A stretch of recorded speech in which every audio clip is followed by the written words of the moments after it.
What is up, my little deinos? Vepsis, your coach of the Helsinki Hydreigons, and we are here for the APA Academy Week 9 battle versus OddsAre and his team be the Memphis Bewears. His roster you can see on the right top end corner of the screen itself as a screenshot, where you can also see my team above it. And regards to the matchup itself, his C captains are Thundurus-I, Porygon-C and Miss Magius, whereas my own C captains, as a reminder, are Landorus, Therian, Volcarona and not Pangor or Cramble, respectively. So before we go more in further, I do want to remind or shout out that there is going to be a timestamp link for the actual battle pause of the video in itself. So if you want to skip that, that link should be popping right about now on the screen in itself. So if you want to skip on the battle in itself and skip this brief team builder that I'm gonna be going through quickly, just my sets and IVs that on the screen itself, where you can already see my first one to be covered as. If you're not interested in that part, you have the option there, but for those that are interested, stick to this brief team builder. Let's jump into that part, and we're gonna be seeing that what kind of mods and sets that I'm running. You can already see from the layout that what 6 mods I bring, but now we just cover the sets and IVs and the items, for example. So we're gonna be starting out with the 4 attacks, Mega Gengar, which is obviously the Uber of my team in itself throughout the season, and we are just running a 4 attacks Mega Gengar, which is there just to be able to wall break and revenge kill a lot of his offensive threats, or just annoy his defensive calls. Because when you look at on paper what matchup we have, and you look at my Mega Gengar and its coverage and its dual stab, it does phenomenal versus him. And so I have huge hopes for Mega Gengar to do a lot of work in the middle part or the late game part of the battle in itself for myself, because it's able to kind of break through the defensive calls, be able to eliminate them with the shadow tag ability once it's activated to prevent them to swap out unless they have shed cell, for example, to prevent that, or of a momentum move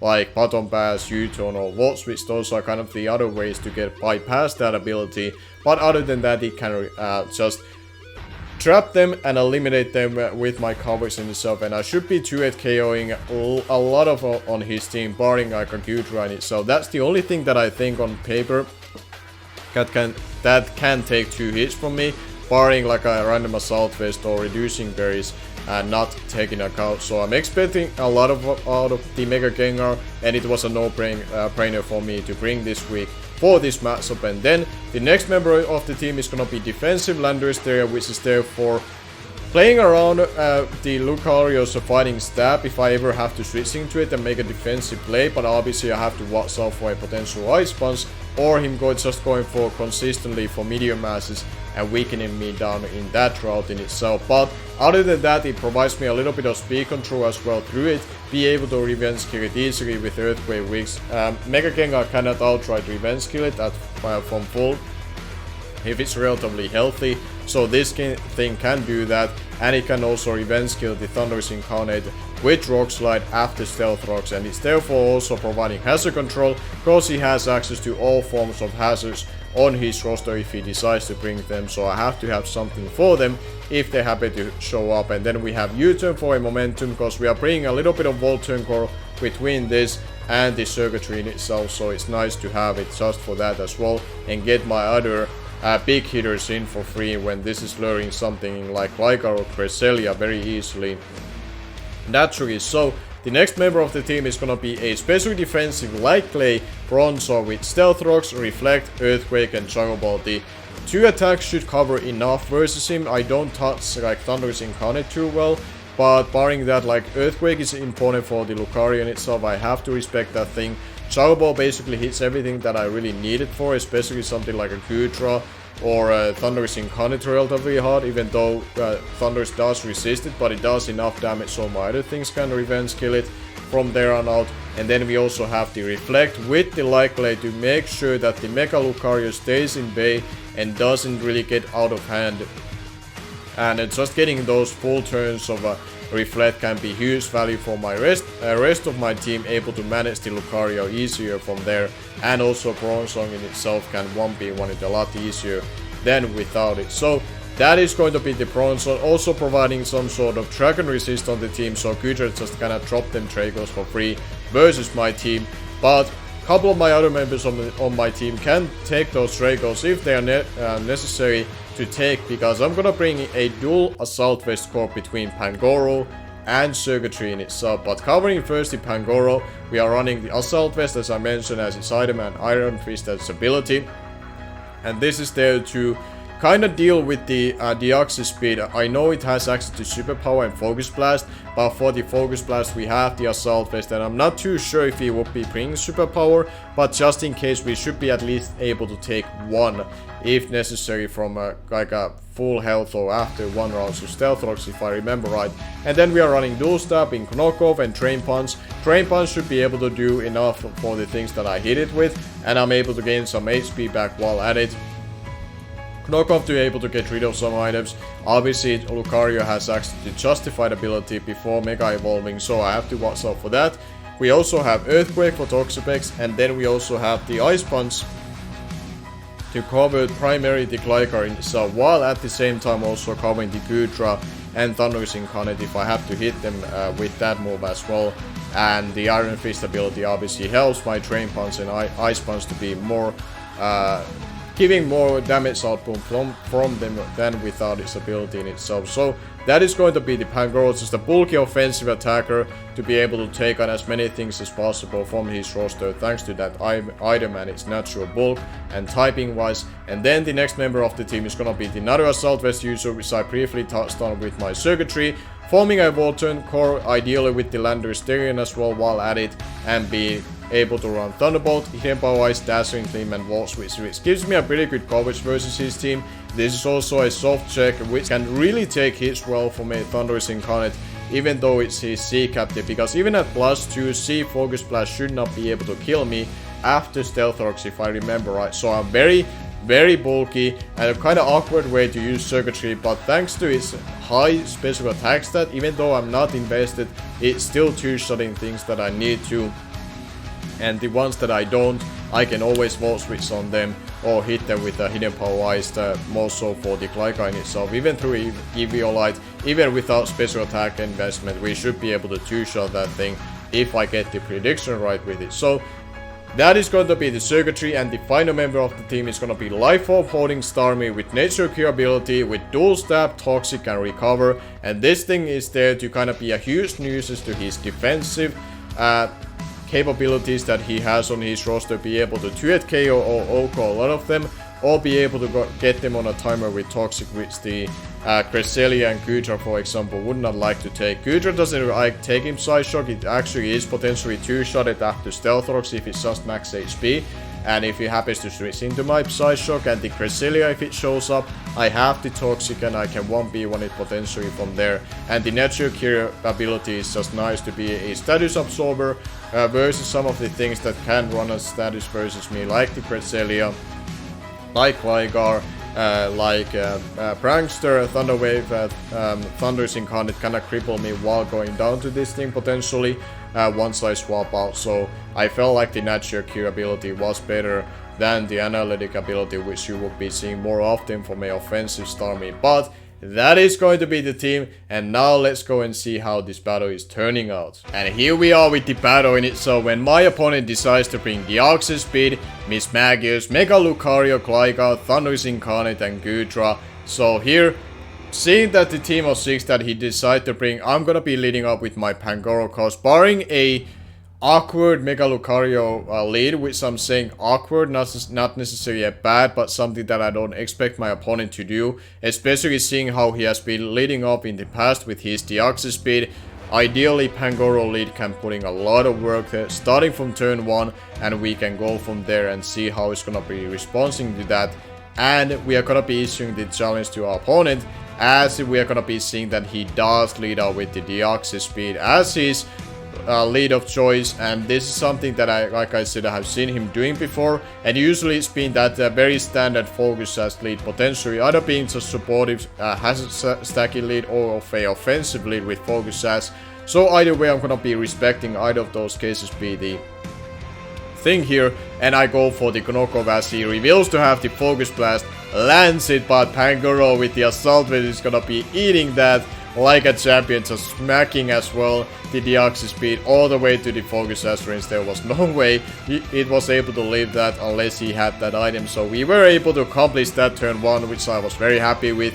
And now we follow it up with a Drain Punch, which is gonna be doing almost like a 30% even to a Thundurus Incarnate, thanks to our Southwest.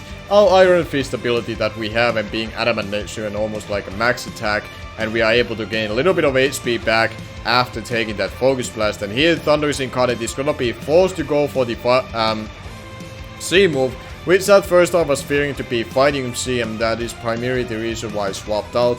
And just preserving Pangoro's health was too key on for me to do, considering how good it does versus him. So I'm gonna be swapping into my dedicated counter and another Assault Vest user in its circuitry. You're gonna be seeing how little this actually does, considering that it's his Thundurus Incarnate, and circuitry is not known to be very bulky in itself, but based on how I build it and having Assault Vest, we took that like a champion. And here I do decide to go for the Volt Switch, if I remember right, and we get that right as he swapped into its Kudra, showing to be that it's more like a Assault Vest, even though it's a resistant hit that did very little, knowing the fact that Kudra has high speed, but that should have done a little bit more not to be Assault Vest set. So here I just go into my Pangoro and go for the Drain Punch because it covers him staying in, and go for the Draco Meteor, or ideally, even though I didn't expect him to do that aggressive play, expecting me to go for a knockoff or a Ice Punch, he swapped into his biggest threat on his team versus me,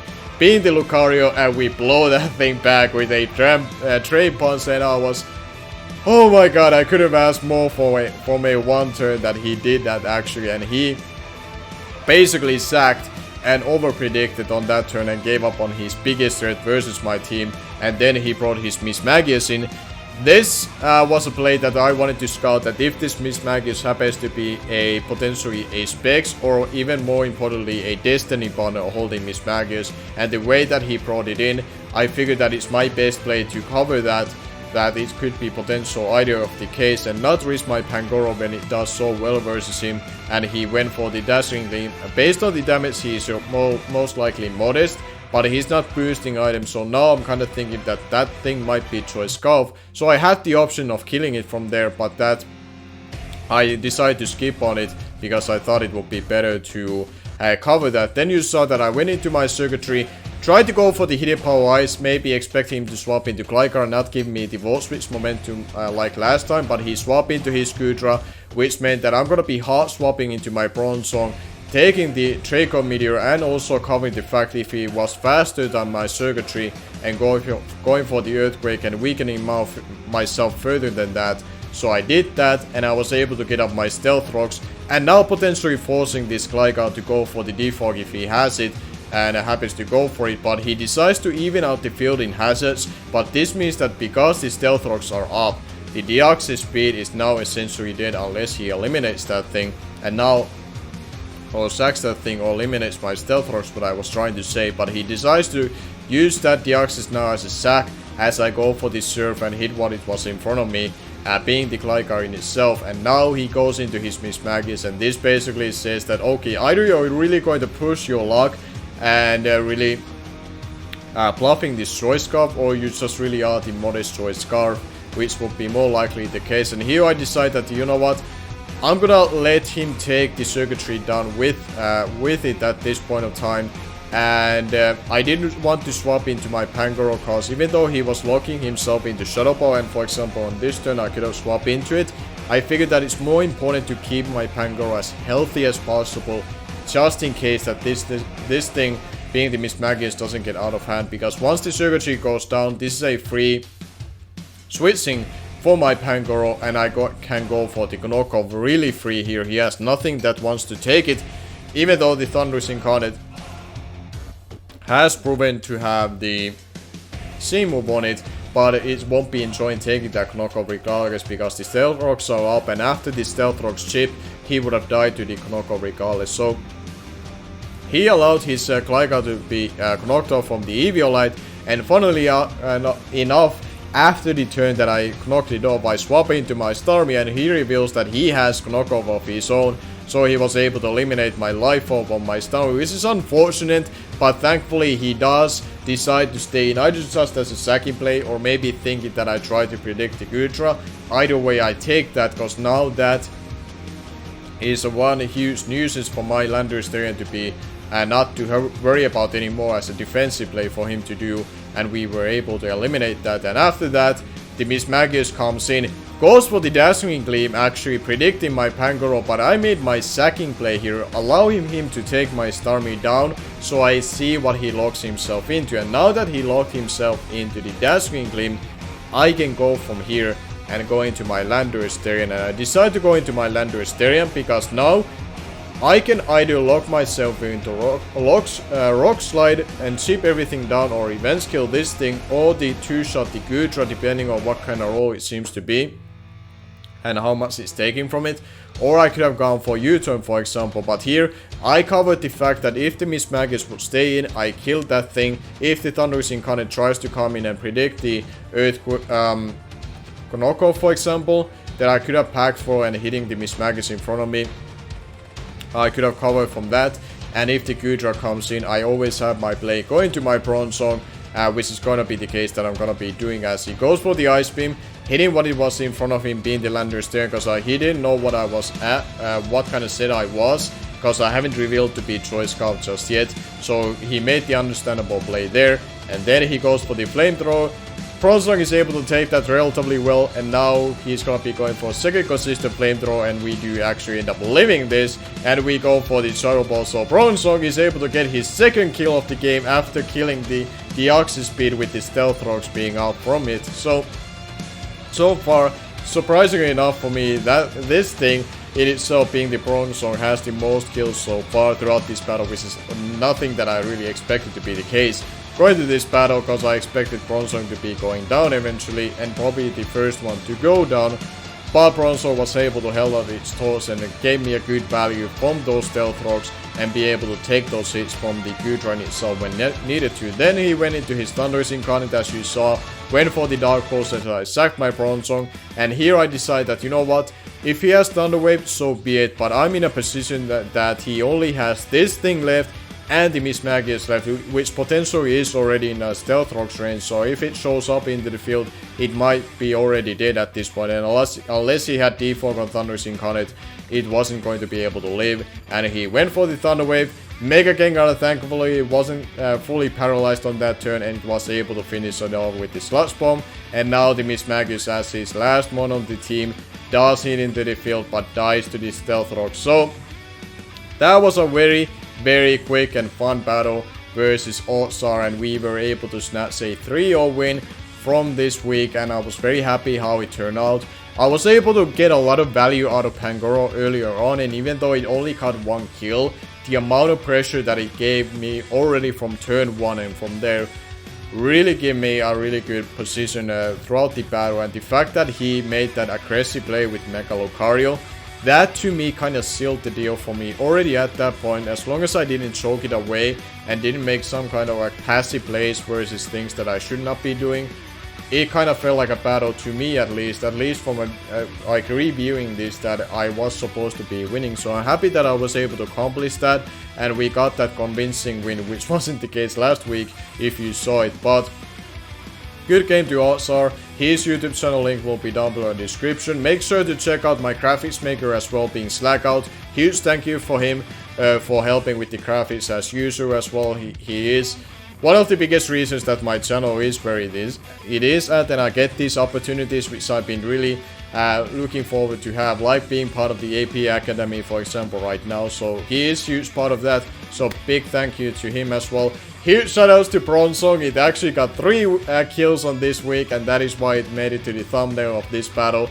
He killed half of his team. I don't know how, but it just did. And that's something that I was really surprised by after the battle and after I did the stats of this battle to the Discord server of AP Academy. So big shoutouts and big clap to the Bronzong itself for putting in the work when it was not necessary to be expected out of it and not really needed from it. But that is going to be the week 9 battle. Thank you all for watching. Stay tuned for the week 10 battle when we go up against SlackOut, actually, which is going to be a Finnish showdown between two Draft League players which have a pretty much a potato commentary with their English.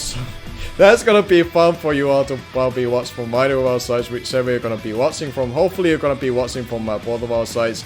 Make sure to go and subscribe to SlackOut, of course, from that as well, and to my opponent, and check him out as well. And until also for the Eon World Trophy Week 5 battle, that is gonna be my next upload on the channel. Hopefully on this Wednesday. We still haven't played with Leo. I'm still trying to get the schedule done with him. I'm ready to play him, but I'm waiting on him. So hopefully we get that done before the Wednesday, and that will be the upload day and the next video that you're gonna be seeing. But until on that battle, and until the week 10 battle of the APA Academy, thank you all for watching, and until those times, I'm gonna be seeing you guys later.